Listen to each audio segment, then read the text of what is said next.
Hare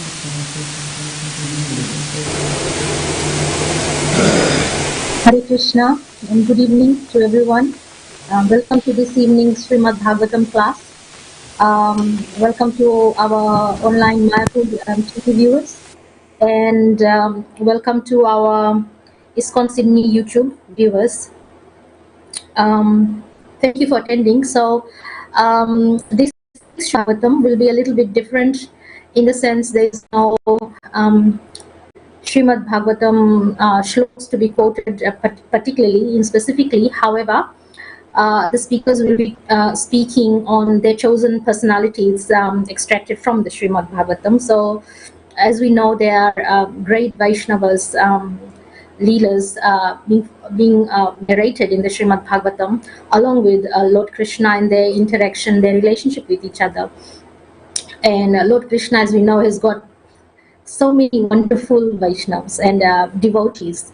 They are Mahajans, so this will be a great opportunity for the speakers to actually just speak on someone, a great personality of a great devotee of Lord Krishna, and speak a little bit about their Leelas. So for this evening, I've chosen a particular favorite of mine. He's not the most favorite, but one of the special ones. He's a Mahajan, and I will be speaking from the Mahabharata. I will be speaking to you all this evening about Bhishma from the Mahabharata. Bhishma. He's a great soul, and the prayers that he had narrated directly to Lord Krishna is one of my favorites, and they're so great. I hopefully I will have a chance to read some shlokas out of it for you.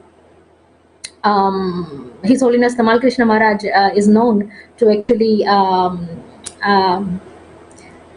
announce or rather broadcast his prayers in the temple. So we'll have it on audio and have everyone listen. They're amazing prayers. So without further ado, I will just sing a little bit of Radha Madhav, Jai Radha, then we get started. So here we go. Jaya Radha Madhava Kunja Bihari, Jaya Radha Madhava Kunja Bihari, Jaya Gopi Jana Vallabha Girivardhari, Jaya Gopi Jana Vallabha Girivardhari,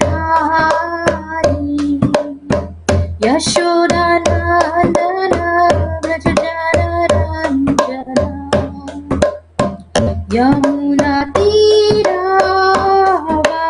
Vanchari, Yamuna Tira Vanchari, Jaya Radha Madhava Kunja Bihari, Jaya Radha Madhava Kunja Bihari, Hare Krishna, Krishna Krishna, Hare Hare, Hare Rama, Rama Rama, Hare Hare, Hare Krishna, Krishna Krishna, Hare Hare, Hare Rama, Rama Rama, Hare Hare, Hare Krishna, Krishna Krishna, Hare Hare, Hare Rama, Rama Rama, Hare Hare, Hare Krishna, Krishna Krishna, Hare Hare, Hare Rama,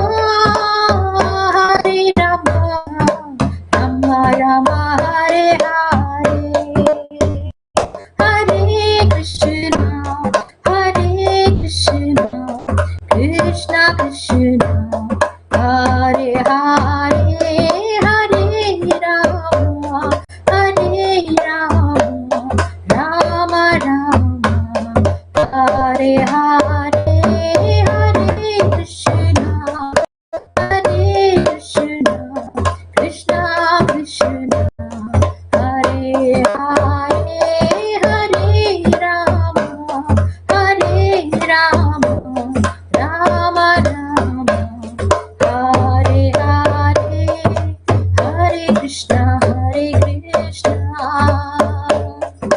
Krishna Krishna, Hare Hare,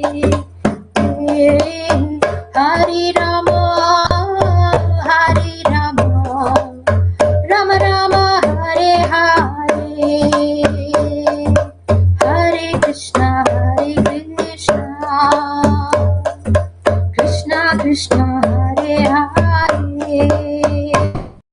Hare Rama, Hare Rama, Rama Rama, Hare Hare, Jaya Radha Gopinath Radha, Gopinath Shri Radhe, Jaya Radha Gopinath Radha, Gopinath Shri Radhe, Jaya Radha Shyama Sundar Radha, Shyama Sundar Radhe, Jaya Radha Shyama Sundar Radha, Shyama Sundar Radhe, Nitai Gora Hari Bol, Hari Bol, Hari Bol, Nitai Gora Hari Bol, Nitai Gora Hari Bol, Hari Bol, Hari Bol, Nitai Gora Hari Bol.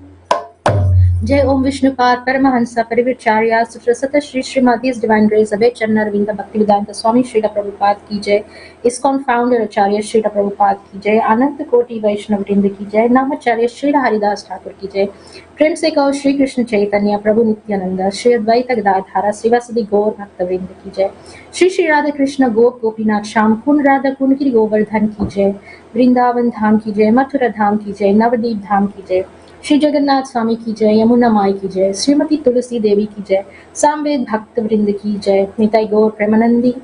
All glories to the assembled devotees, all glories to the assembled devotees, all glories to the assembled devotees, all glories to Shri Guru and Gauranga, Srila Prabhupada ki jai, Srila Gurudev ki jai. Namo Vishnu Padaya Krishna Pastaya Bhutale Srimate Veer Krishna Goswami Niti Namne. Namo Hamsa Nikashaya Prabhupada Priyate Sudhidra Shuddhi Nishthabhyam Tasya Vakyanuvadine. So those of us who have just joined us, welcome to this evening Srimad Bhagavatam class. I'll just put my mridanga away and I'll be back in a second. Hari Bol.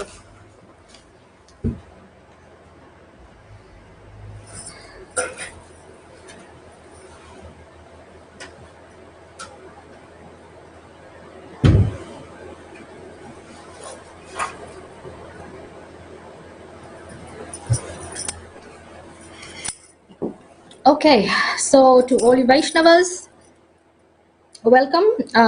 Hare Krishna.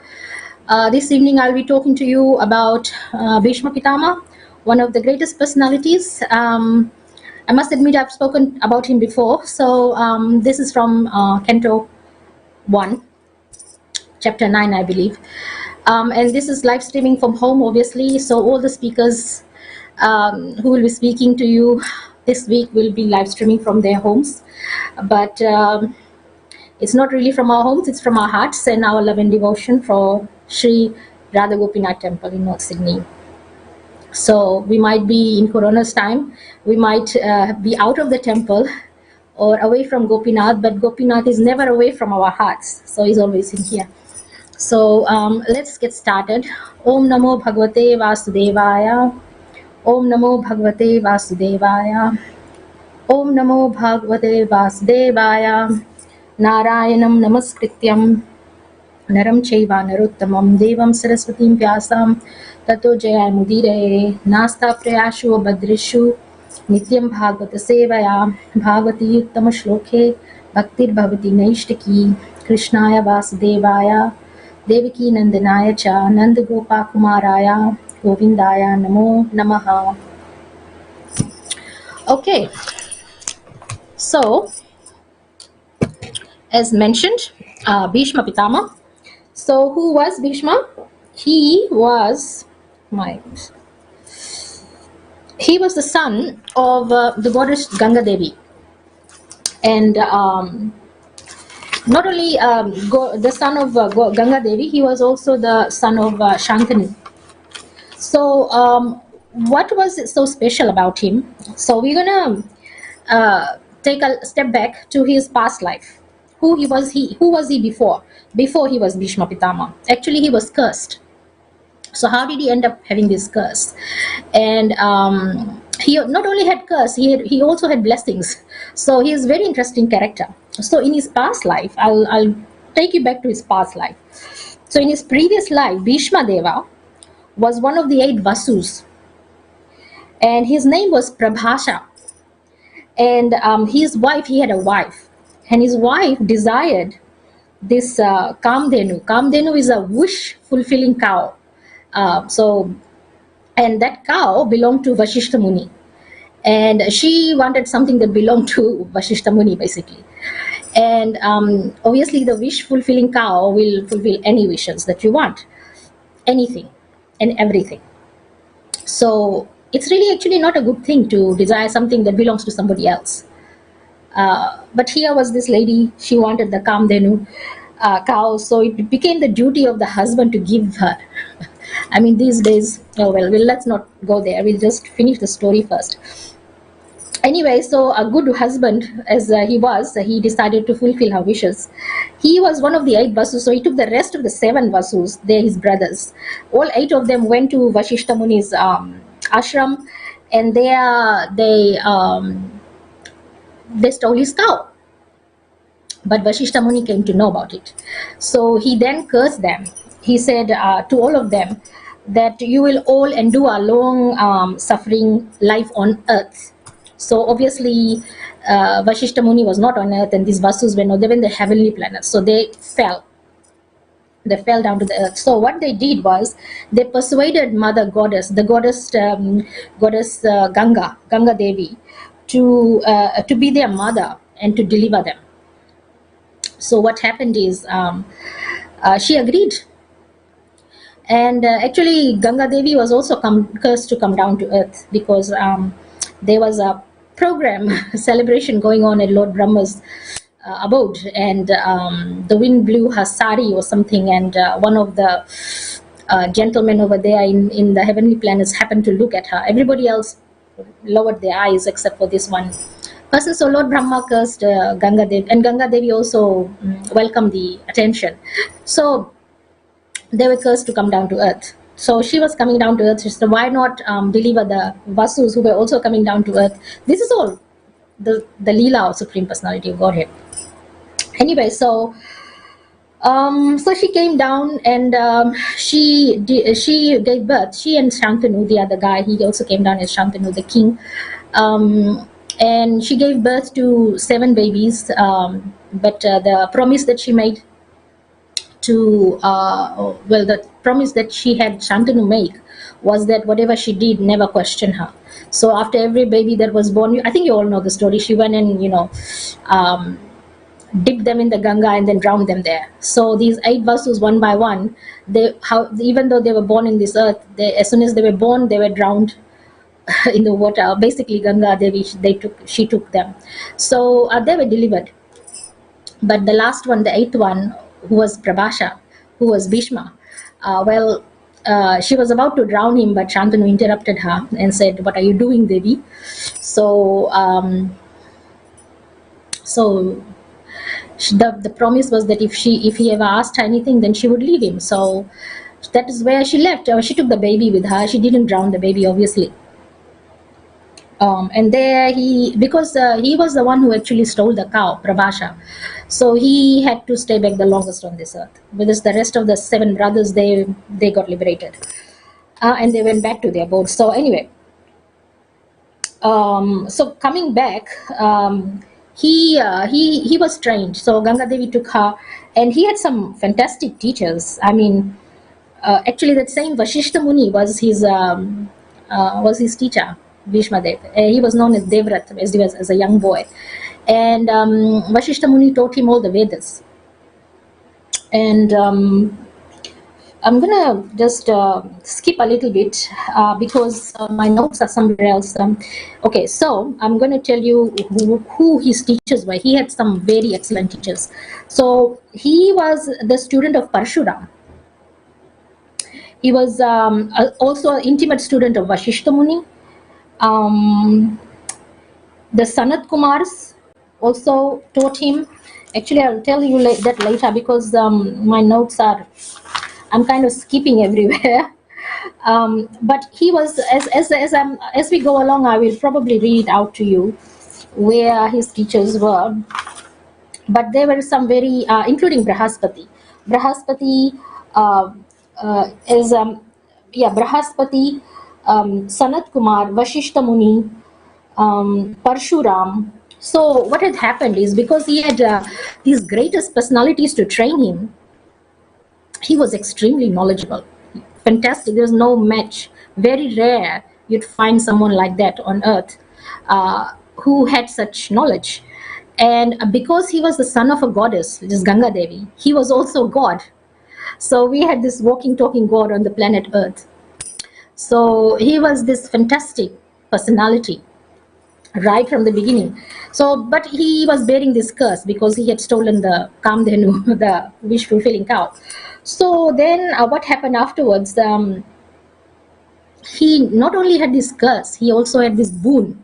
And the boon was that he had the ability to leave his body at will, whenever he wanted or whenever he decided. None of us have that will. I mean, there's no way I can die if I wish to now, or if I wish to die yesterday or next year, or, none of us have that. But he had that boon. The reason why he had taken that boon was because his father had taken a second wife after goddess Ganga had left. And so his second wife wished her son to be the king. So actually Bhishma Dev was the rightful heir and to the throne.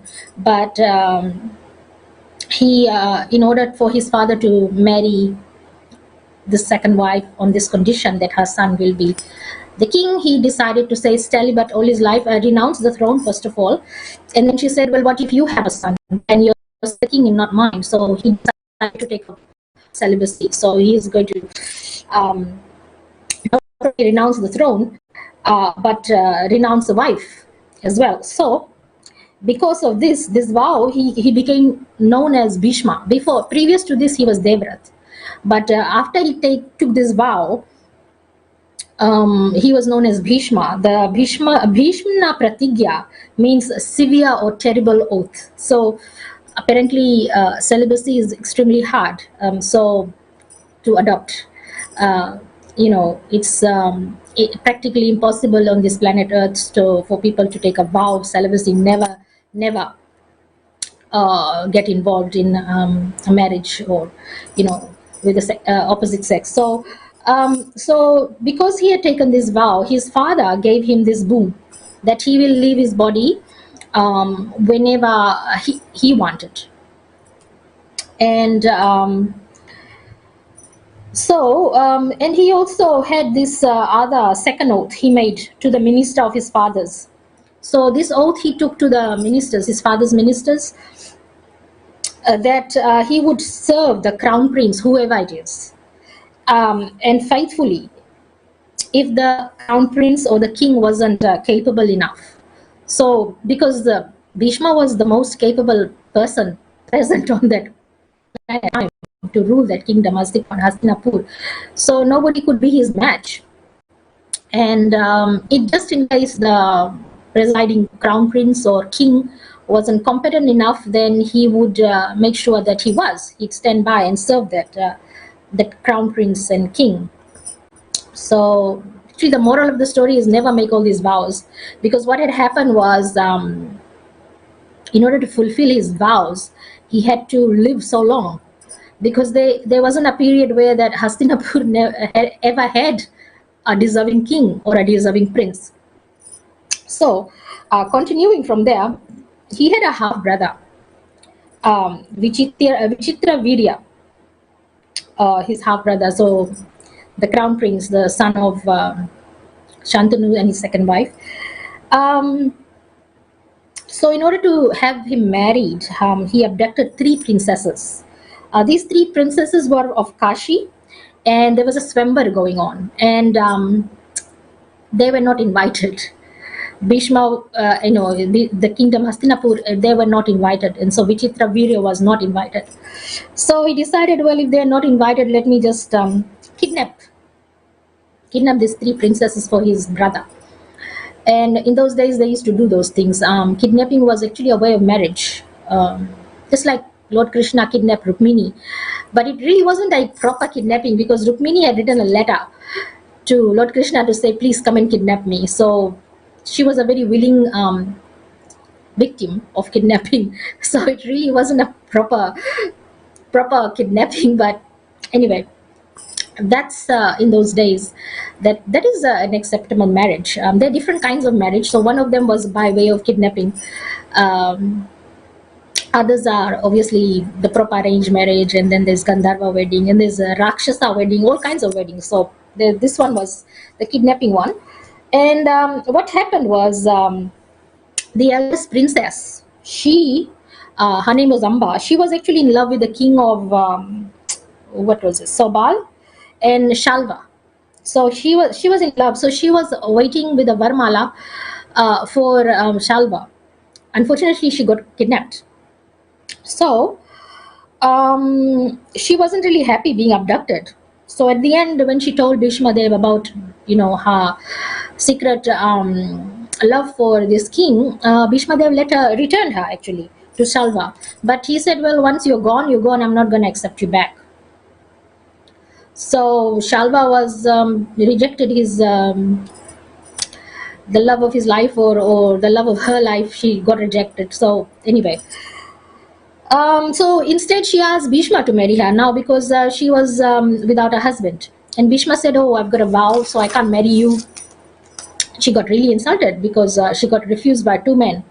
One was Shalva, the one who said she hoped to marry, and the other one was Bhishma, who abducted her. And so then she went to all these kings and said, fight with Bhishma Dev, and try to defeat him, so that he may marry me. And none of the kings were his match. He was just amazing, Bhishma. Nobody could fight him. They were all scared of Bhishma. He was ferocious. He was one of the best warriors, best of warriors. So nobody could match him. So they never even approached him. Then she realized, okay, let me go to Parshuram, because Parshuram is the teacher of Bhishma Dev. And surely Bhishma will listen to Parshuram and marry her. So Parshuram fought with Bhishma, his own student, and they fought for 23 days. And the match was a draw. Neither could defeat the other. So that's how strong and powerful, Bhishma was. And Parshuram, as you know, is an incarnation of Lord Vishnu. So he's got Lord Vishnu's bow, the one that Lord Ram snapped and broke. So anyway, Parshuram could not defeat Bhishma Dev. It was a draw. So then he came away with more blessings. Bhishma Dev came away with more blessings from Parshuram. So here Amba had this problem again. She was rejected yet again. So then she was very angry, and then she went to Lord Shiva and did this penances and austerities. And Lord Shiva gave her this boon. And Lord Shiva said that you, Princess Amba, will be the cause of the death of Bhishma Dev. And she was satisfied with that. I don't know why, because the whole point of her austerities was to get a husband, not to get somebody killed. But I guess she wanted revenge. Getting revenge is not a very good idea, actually. Getting people in trouble is not a good idea. Actually, if we ever have come across, anybody who's wronged you, the best thing that Bir Krishna Maharaj, my gurus, my spiritual master says, the best thing you can do is turn this person into a devotee and get them Krishna conscious. And once you get them Krishna conscious, they will stop their demonic behavior, or they will mend their ways and become a good person. So instead of sending a person to jail, just turn him into a devotee. And or her, could be a her. So turn them into a devotee. That's the best thing you can do. So, but here Bhishma Dev was already a devotee. He's one of the greatest devotees of Lord Krishna. So possibly she would have gone for the revenge option. Anyway, so Gurudev Bir Krishna Maharaj, he tells this story. So I'm just going to narrate this story a little bit.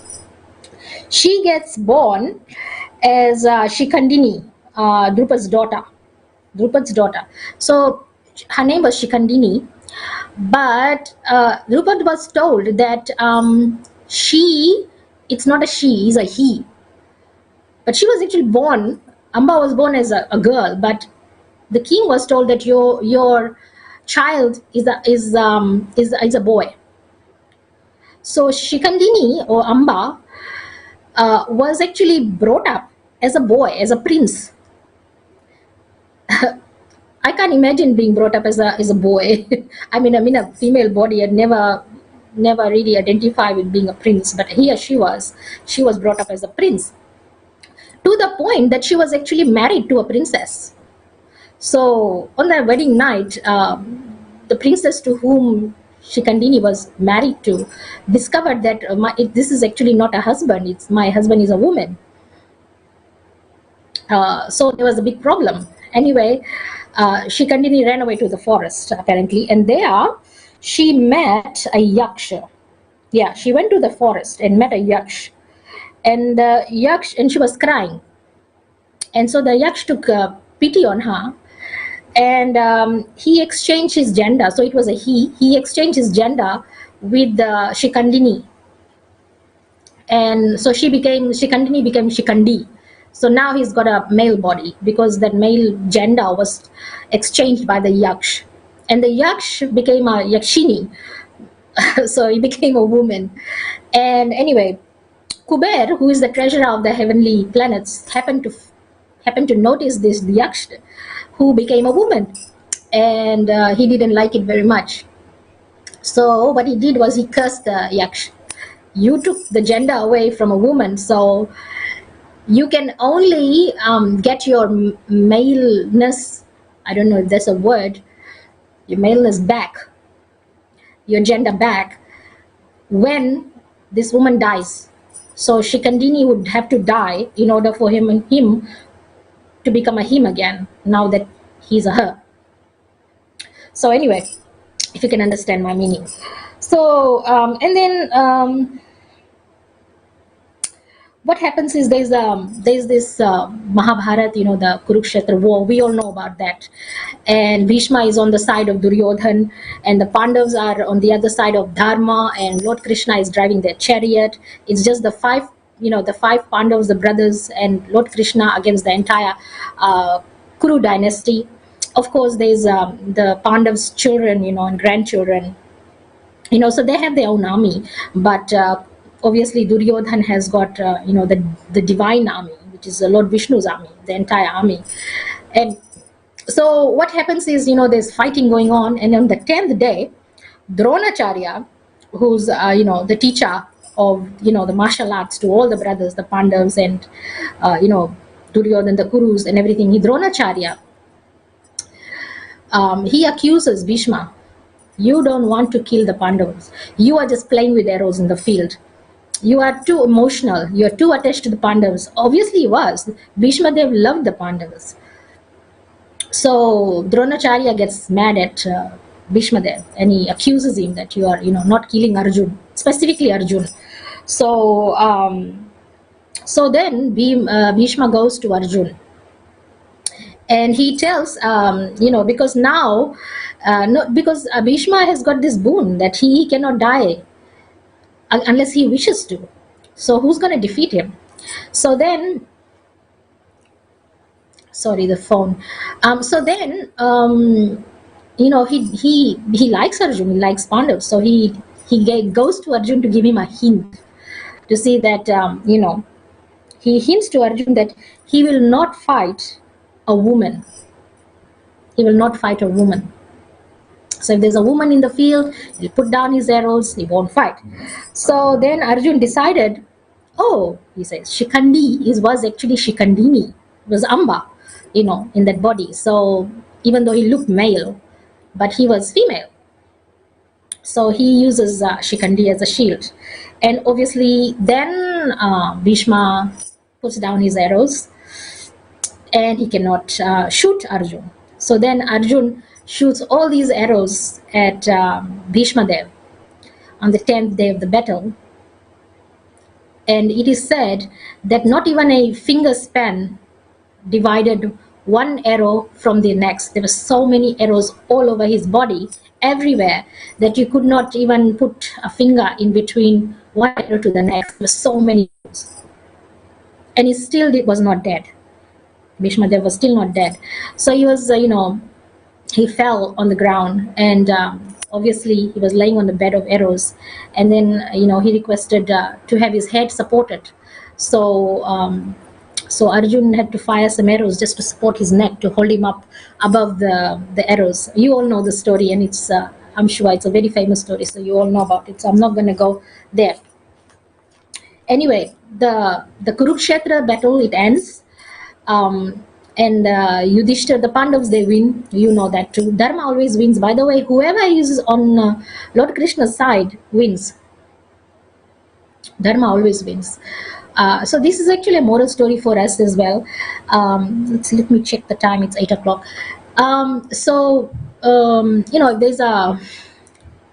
There's a battle going on. It's always a good idea to resolve a battle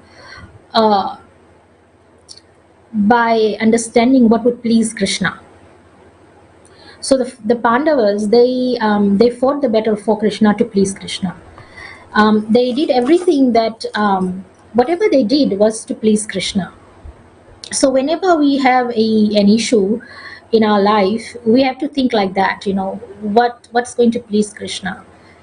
And the very first thing that we understand from that is that never take sides with somebody who's wrong.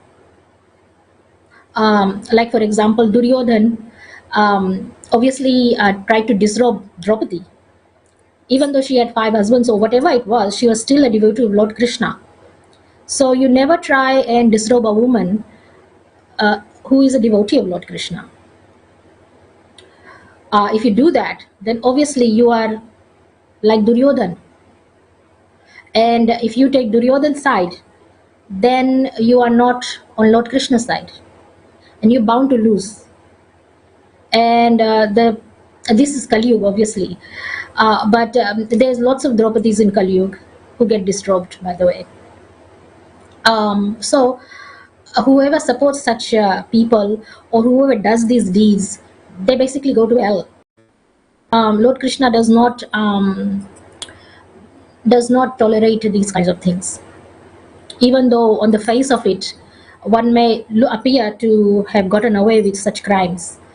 But Lord Krishna and Yamaraj, obviously, they're watching.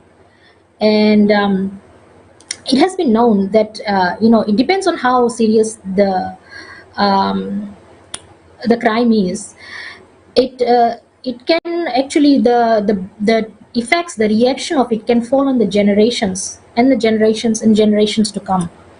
So we have to be very vigilant whenever we are resolving any issues, or whenever we are faced with these problems. We have to decide whether we want to be like the Pandavas, or we want to be like Bhishma, or we want to be like somebody who's like Dhritarashtra, who's supporting Duryodhan. So this is actually the Mahabharata that we are speaking about, is a guideline. And Draupadi was an example of what women were going to be facing in Kali Yuga. Many Draupadis. And the only thing that saves everyone, everyone means everyone, including the Draupadis of Kali Yuga, is the Krishna consciousness, is Bhakti Yoga. The only thing that saves everyone is that we follow the 4 regulative principles and we chant the 16 rounds, and we make sure that we do not commit the 10 offenses, and we respect Vaishnavas and Vaishnavis.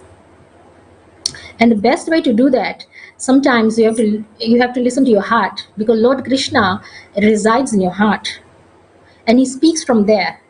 And that is actually how Lord Krishna guides one. It's your conscience. It's your conscience. So sometimes we have to listen to our conscience and say, okay, this is the right thing. So this is just about, we're talking about Bhishma, but there are lots of morals where the Mahabharata can teach us, lots and lots. It's all about dharma, but it's all about pleasing Krishna. Anyway, so I'll just continue from there. This is really interesting. The Kurukshetra battle is won. Obviously, Krishna wins, Pandavas win.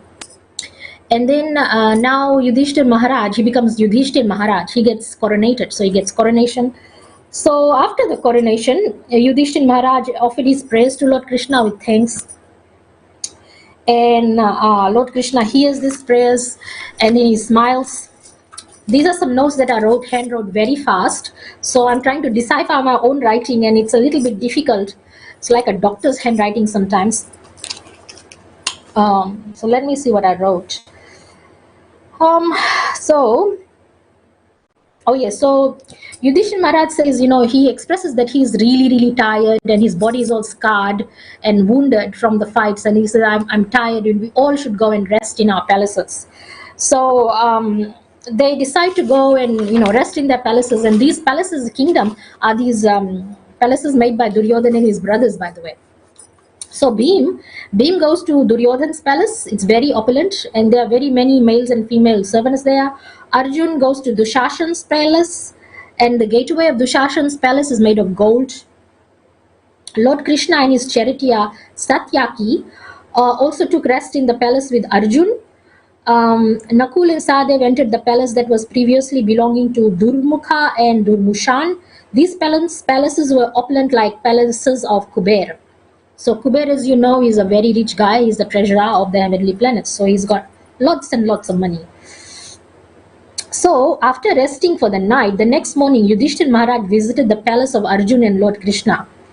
And he found them to be very chummy, and they're good friends, Arjun and Lord Krishna. So they were very, very relaxed.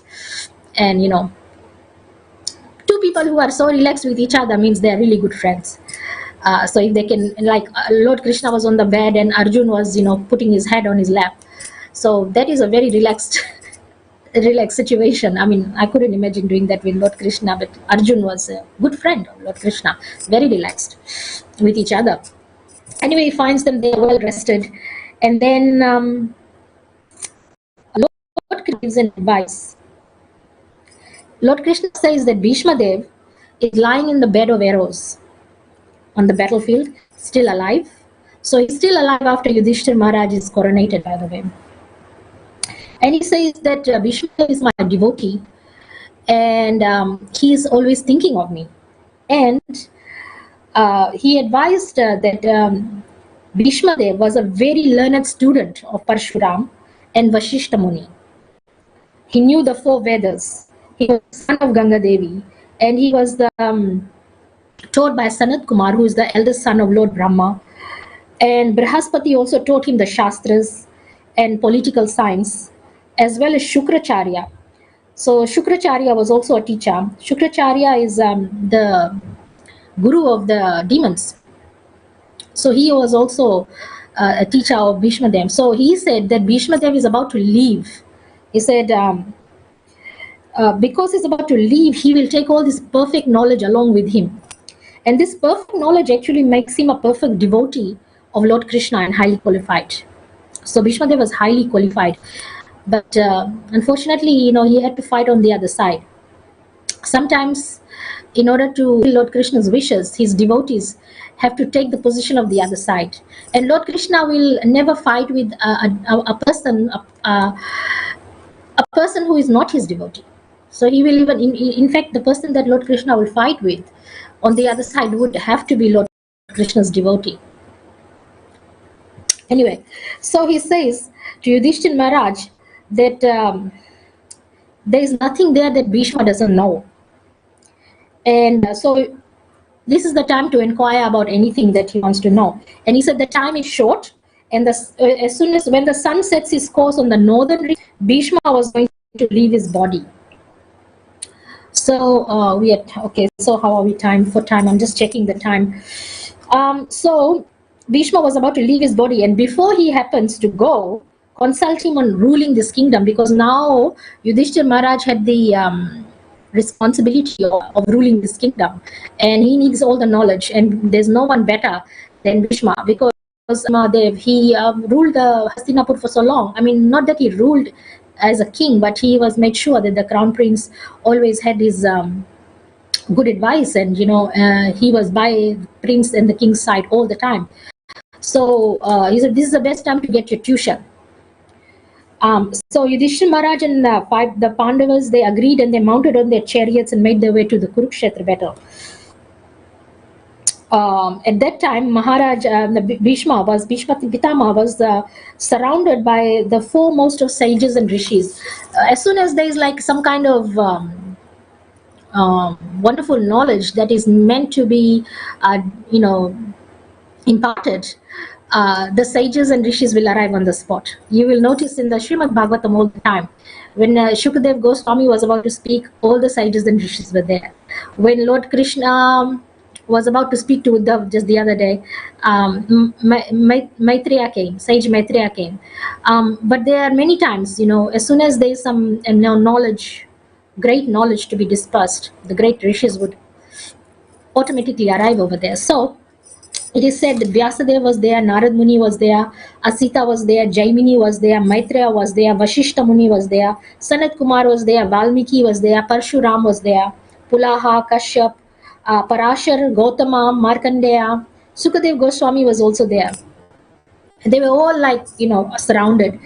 And Bhishma was glorifying the Lord in a very cheerful and strong voice.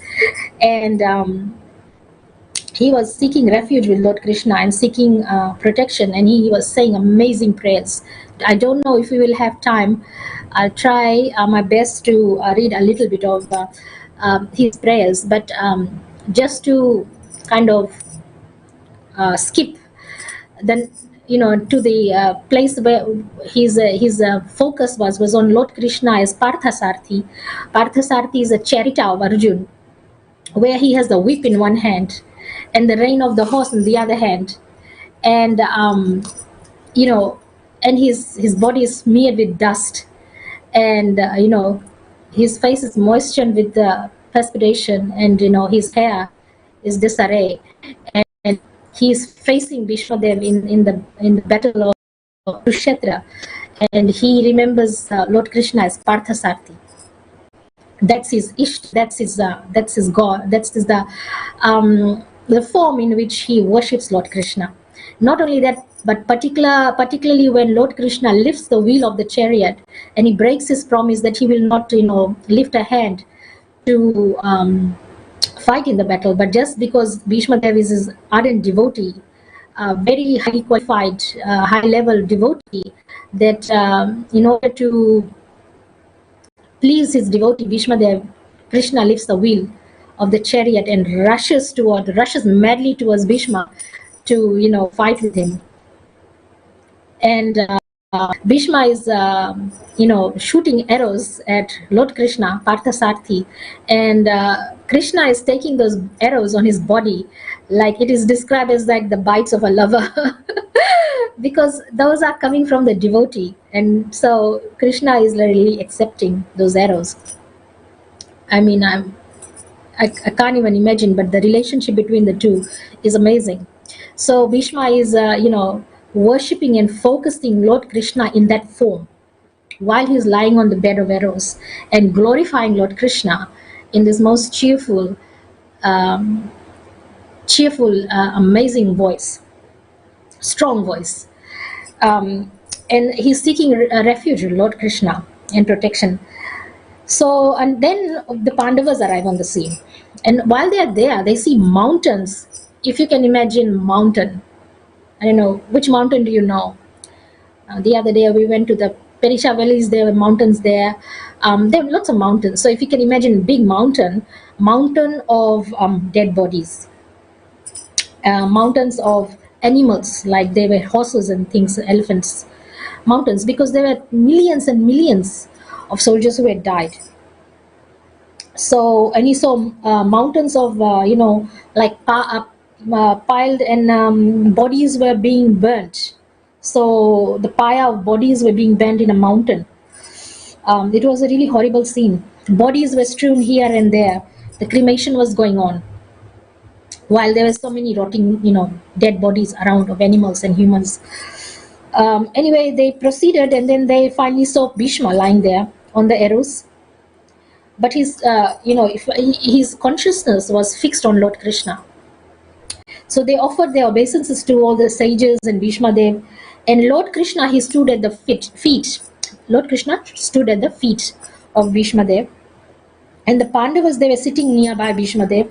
They were overcome with grief because Bhishma was dying. So here, Bhishma Dev actually congratulated them on their victory, and tears of ecstasy was falling from his eyes. He was overwhelmed with affection for the Pandavas, and he said, "Oh, what terrible suffering you went through, being the sons of religion personified." Because Yudhishthir Maharaj was the son of Dharmaraj, his Yamraj, and so they followed the Dharma, and they would not have liked. He says, "You are protected by the Brahmins, God and religion." Even Kunti Devi, having suffered greatly, widowed at a young age, with children growing up more, and there was more suffering. And he says, due to the time, which is Kala, influence of the time, which is irreversible. He says, "O king, no one can know the plan of Sri Krishna. Even the greatest philosophers, Lord Brahma, Lord Shiva, they just accept it and they surrender." So the influence of time, nobody knows. And actually, time is the effect of everything. Time defeats everyone. We all are defeated by time, because in time we will die. So whatever we are doing in this life, that at the end of this life, we will forget everything. Whatever we have done. Obviously, we will take the karma along with us. So time is actually the greatest of enemies, and it is up to us to make sure that we are Krishna conscious, and we develop karma that is good.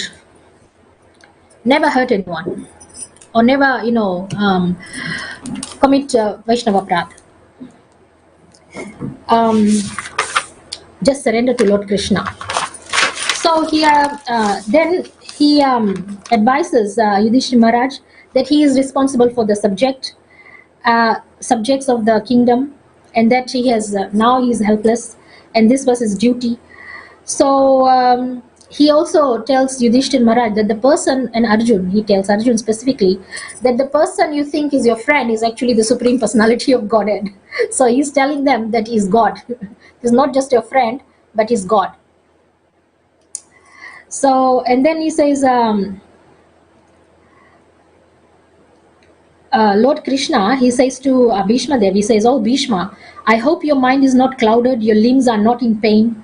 Ordinarily, smallest pin would cause so much pain, what to speak of hundreds of arrows.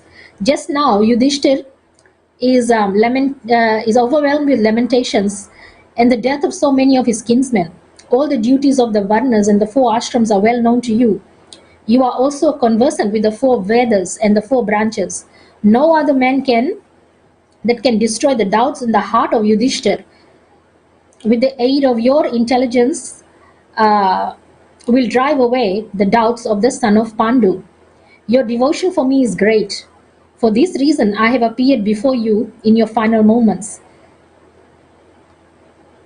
He said, "I never display myself to those who have not conquered their senses and those who are not devoted." Wow. So if you want to see Krishna, you gotta first of all conquer your senses, and you gotta be devoted to him. So he says, "I never display myself to those who have not conquered their senses and those who are not devoted." He said he assured that after birth, he will never take birth again. After this death, he will never take birth again. He will take birth again in the Vaikuntha planetary system. He will never come back to this world. He said, if he leaves all his knowledge, will be lost to the world. Therefore, leaving this body, pacify the son of Pandu, who is lamenting the slaughter of his kinsmen. And this is what Bhishma Dev's response was, which is a nice response. He said, "Oh Lord, I am filled with joy, but what words can I say in your presence? All and everything comes from you." And he said, "My mind is agitated by the pain of the arrows. Oh Govinda, I barely have the power to say anything. Strength is gone. Life breath is exhausted. How can I speak?" So Bhishma Dev refused. He said, "Pardon me." He said, "I cannot understand whether it's even day or night. So how can I impart this knowledge? This whole feathers and four branches." So you can imagine, if you prick yourself with a pin, you'll be going, ouch. You're not going to remember the Bhagavad Gita at that time. So Bhishma Dev has got so many arrows pierced through his skin. So how is he going to speak about the Vedas and the four branches and the Varnas? All this knowledge that Yudhishthira Maharaj needs in order to rule the kingdom. So he's saying, "I'm sorry, but no." So he said, "Will Krishna not therefore speak to Yudhishthira himself?" Then what Lord Krishna does, well, actually that's true. Why didn't just Lord Krishna just give direction to Yudhishthira Maharaj?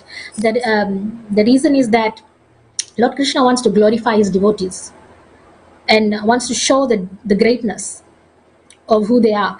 I mean, sometimes you think, okay, well, this great devotee is suffering in our world, in times.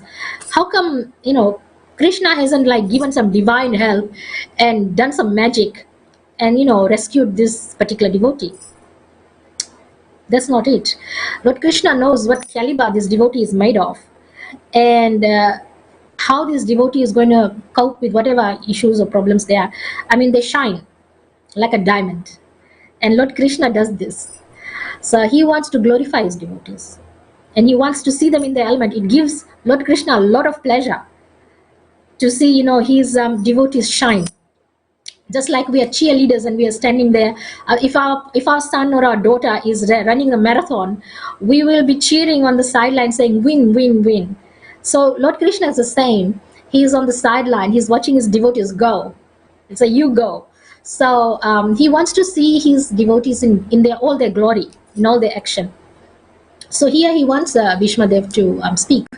So then Lord Krishna grants him this benediction at that time. He says that he will not feel any pain, he will not feel any hunger, he will not feel any thirst, and that his memory of the Vedic knowledge will not fail him.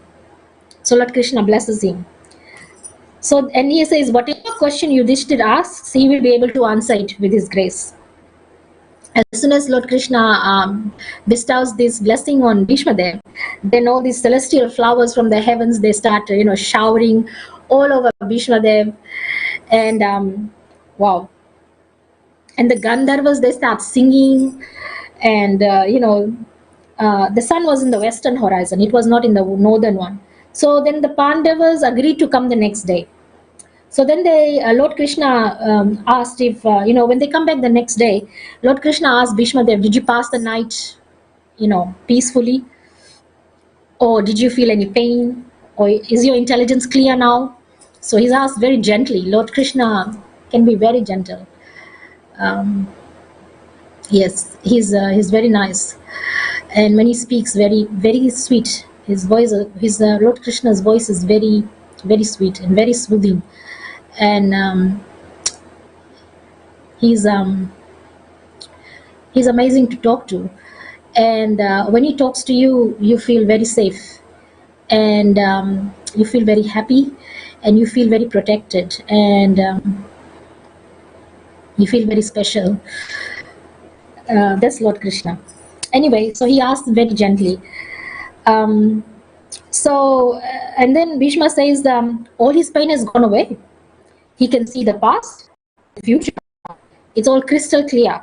It's like, and due to Lord Krishna's benediction, he remembered all the Vedic Vedanta's knowledge, Varna, ashram, power of memory, all returned. Then he says, "But is Krishna not answering Yudhishthira?" And he replied that it will not Lord Krishna replied that it will not add to his own fame, because Lord Krishna is already famous, so it's not going to make any difference to his fame. He says, however, Lord Krishna said that he wants to enhance his devotee's fame. He wants to glorify his devotee. So there, Lord Krishna actually admits that he wants to glorify his devotee. So he said, as long as the earth will last, his fame will last throughout the three worlds. So here, Lord Krishna blesses Bhishma Dev also, that as long as this planet Earth is here, the Bhishma Dev's glories will last also. And whatever he says will be regarded as the authorities of the Vedas, just like the Vedas. So all the kings and sages here are here to listen to your discourse. Therefore, you should speak to them of morality. So, therefore, speak to them. And then Yudhishthir Maharaj touched his feet, and then and only then Bhishma Dev decides to speak. And then he speaks about the four Vedas, and he speaks about the duties of the king, the duties of the Brahmanas, austerities. He talks about worship of deity, accepting and giving charity, Kshatriya Dharma. The Kshatriyas, they never beg, they never teach, they protect citizens. So he gives the duties of Kshatriyas. He talks about horse sacrifices, he talks about cow protection, which will achieve lasting prosperity. Actually, that's true, and even Srila Prabhupada tells us that cow protection is the best way to go, and it will give us lasting prosperity. Unfortunately, there's so many slaughterhouses, and people eat. They don't say that we eat cows and bullocks; they say we eat beef, and so it kind of makes this acceptable that they're not slaughtering cows and eating. It's just a small terminology, but basically it is eating the most sacred cow, which is horrifying. If somebody eats beef, it's horrifying. It's the worst of sins, and the reactions of eating cows is the greatest. There's no forgiving person. They have to face the reaction of eating cows.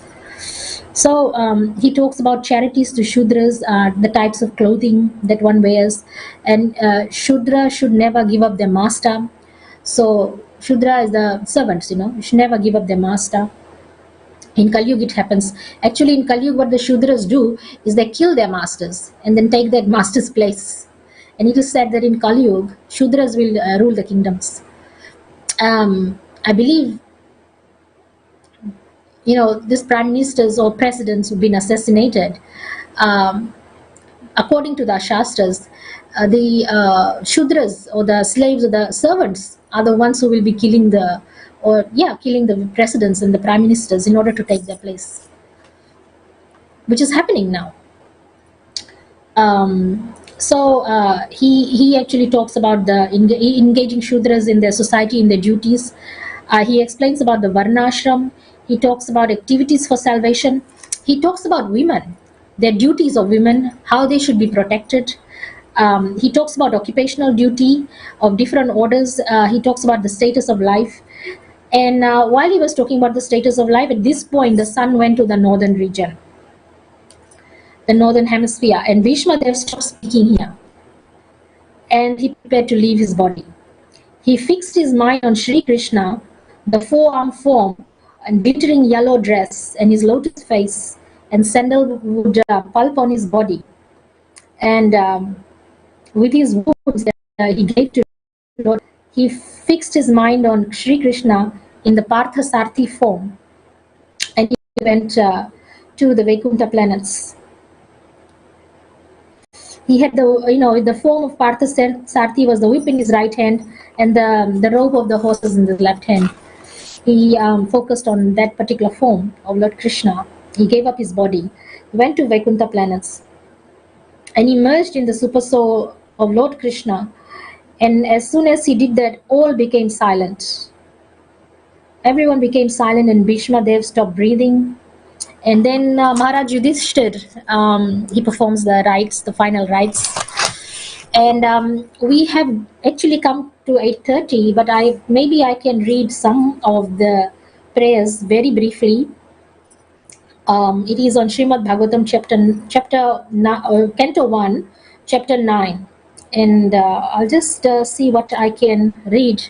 Just part of his prayers, they are very beautiful. Um, as Bhishma there is leaving his body. So he says, "Let me now invest my thinking, feeling, willing, which was so long engaged in different subjects and occupational duties. Let me fix it in the all-powerful Lord Krishna. He is always self-satisfied, but sometimes being the leader of devotees, he enjoys transcendental pleasure by descending on the material world, although from him only the material world is created. Sri Krishna is the intimate friend of Arjuna. He has appeared on this earth in his transcendental body, which resembles the bluish color of the tamal tree. His body attracts everyone in the three planetary systems, upper, middle, and lower. May his glittering yellow dress and his lotus face, covered with the paintings of sandalwood pulp, be the object of my attraction, and may I not bear fruitive results." On the battlefield where Sri Krishna attended Arjuna out of friendship, the flowing hair of Lord Krishna turned ashen due to the dust raised by the hoofs of the horses, and because of labor, beads of sweat. All these decorations, intensified by the wounds dealt by my sharp arrows, were enjoyed by him. Let my mind thus go unto Sri Krishna. In obedience to the command of his friend, Lord Sri Krishna entered the arena in the battlefield of Kurukshetra between the soldiers of Arjun and Duryodhan. While there, he shortened the lifespans of the opposite party by his merciful glance. Actually, everyone in the Kurukshetra battle, they all went back to Godhead or Vaikuntha planets because they were just by the glance of Lord Krishna. This was done simply by his looking at the enemy. Let my mind be fixed upon that Sri Krishna. These prayers are so beautiful. When Arjun was seemingly polluted by ignorance, upon observing the soldiers and commanders before him on the battlefield, the Lord eradicated his ignorance by delivering the transcendental knowledge, which is the Bhagavad Gita. May his lotus feet always remain the object of my attraction. Fulfilling my desire and sacrificing his own promise, he got down from the chariot, took up this wheel, and ran towards me hurriedly, just as a lion goes to kill an elephant. He even dropped his outer garment on the way. So apparently Lord Krishna must have, while running towards Bhishma, they must have slipped his the chadar on his shoulders or something. May he, Lord Sri Krishna, the personality of Godhead, who awards salvation, be my ultimate destination. On the battlefield, he charged me because of the wounds dealt by my sharp arrows. His shield was scattered and his body was smeared with blood due to the wounds. Wow. Lord Krishna takes his arrows and he bleeds. Wow. So at the moment of death, let my ultimate attraction be to Sri Krishna, the personality of Godhead. I concentrate my mind upon the chariot driver of Arjun, who stood with a whip in his right hand and a bridle rope in his left, who was very careful to give protection to Arjun's chariot by all means. Those who saw him on the battlefield of Kurukshetra their forms after death. Okay, so we have actually run out of time. And okay, I'll read the last one because it mentions the gopis. Let my mind be fixed upon Lord Sri Krishna, whose motions and smiles of love attracted the damsels of Rajdham, the gopis. The damsels imitated the characteristic movements of the Lord after his disappearance of the Ras dance.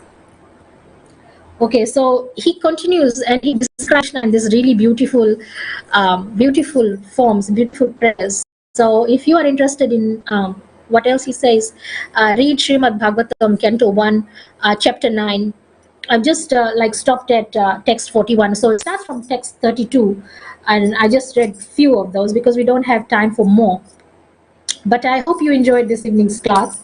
I did, because I love reading about Bhishma Dev, and I love reading the descriptions, how he describes Lord Krishna, and how Lord Krishna is fighting and his hair is everywhere, and he runs with his chariot wheel, and his spies is bleeding with the arrows, and his he runs so fast, his chadar falls off. I mean, the way he describes it, it's really, really beautiful. So I enjoyed that. I hope you enjoyed it too, and maybe I will see you again. I'm not quite sure when my next class will be, but thank you all for listening. Enjoy your evening. Srimad Bhagavatam Puran ki jai, Bhishma Dev Pitama Maha ki jai. Hare Krishna.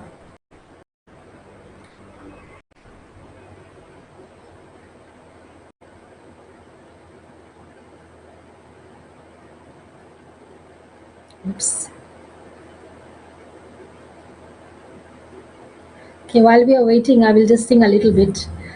So, Hare Krishna, Hare Krishna, Krishna Krishna, Hare Hare, Rama Hare Rama, Rama Rama, Hare Hare, Hare Krishna, Hare Krishna, Krishna Krishna, Hare Hare, Hare Rama, Hare Rama, Rama Rama, Hare Hare.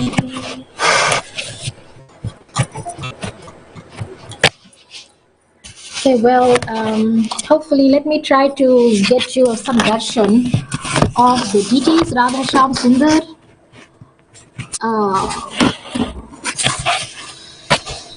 If you can see them. Okay.